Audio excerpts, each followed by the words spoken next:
এখন আমরা এখানে এসে পুরো ত্রাণ নিয়ে আটকাই আছি এবং আমাদের ত্রাণ আটকাইছে, অসুবিধা নাই, কিন্তু খাদ্য সামগ্রী যাওয়ার কোনো ব্যবস্থা নাই।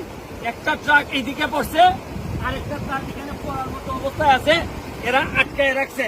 আপনারা এখন আমি চিন্তা করতেছি যে সরকারের সেরকম সহযোগিতা না হইলে এই রাস্তায় ক্লিয়ার করা যাবে না। পানির আওয়াজ যদি শুনেন মনে করো সমুদ্রের মতো, দেখেন রাস্তার এখানে আর কিন্তু এই কিন্তু নাই। এই যে লোকজন যাচ্ছে দেখেন, এখন মেইন রোড রেখে আপনার এখন এই হাওর হয়ে গেছে, হচ্ছে কি নৌকায় হয়ে গেছে প্রধান বাহন।